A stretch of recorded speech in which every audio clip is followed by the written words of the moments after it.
I've talked about my knowledge of Tagalog mythology before, but I wanted to mention my favorite Tagalog god, which is Lakapati. Now, I've referred to her as Lakampati, I've referred to her as Lakapati, I've referred to her as Ikapati, and there are many spellings for that as well. Sometimes people use K, sometimes people use C. There are many different sources. Okay. So, Lakapati is actually the Tagalog god or goddess of prosperity, fertility, and basically considered to be the most compassionate of all the Tagalog gods. What's interesting about her is that she's also considered a hermaphrodite or transgender god. Now, obviously, transgender doesn't fit quite as well. However, the way she is portrayed is very closely tied to how a lot of trans women are, which is why people have been, colloquially calling her a transgender god.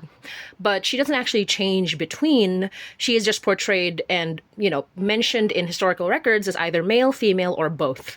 And that's what's interesting about her. And also, it really means a lot when this compassionate and very important mother goddess is also both male and female, because it really flies in the face of people who are trying to act like the feminine and the masculine only belongs to certain biological traits, because that's not true at all.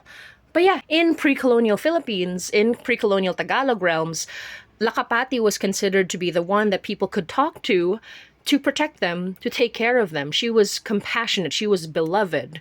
And obviously, the idea of a god that is both male and female would have likely been demonized by the Catholic Church. And we lost a lot of that knowledge. And at the same time, when you look at all the descriptions of Lakapati, it's all the same. Kind, compassionate, the person that, or the god that people would pray to take care of them for prosperity. This was a figure, unlike other gods who were kind of scarier to people, unlike the god of the storms and rains, who was obviously kind of dangerous, but they still prayed to them for mercy. And then you had some gods that were described as having ill tempers.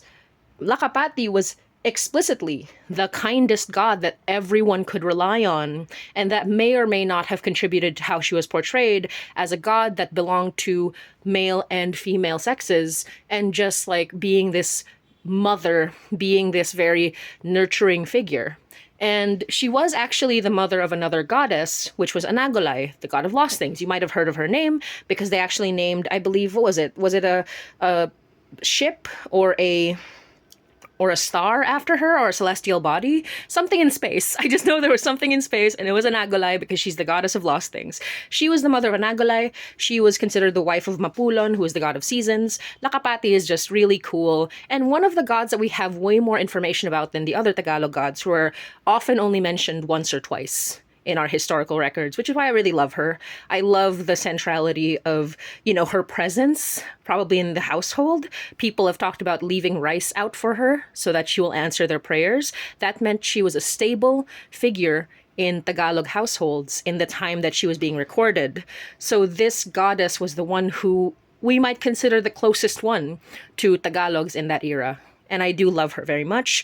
And I love portraying her. I have her as a sort of, she exists in the Haina universe, my horror podcast, where she is the one who takes care of the main character because the main character prays the Tagalog gods.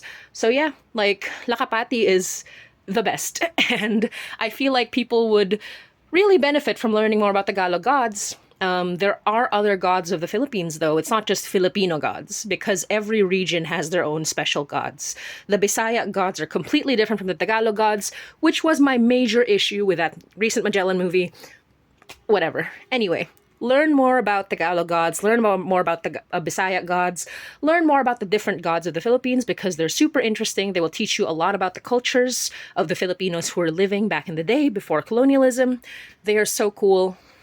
Learn about them, especially Tagalog gods. That's the one I studied the most. And if you have any questions about Tagalog gods, feel free to ask me. I love them. I love them a lot. They're super cool. And I want to make more stories, maybe even a comic or animation about them.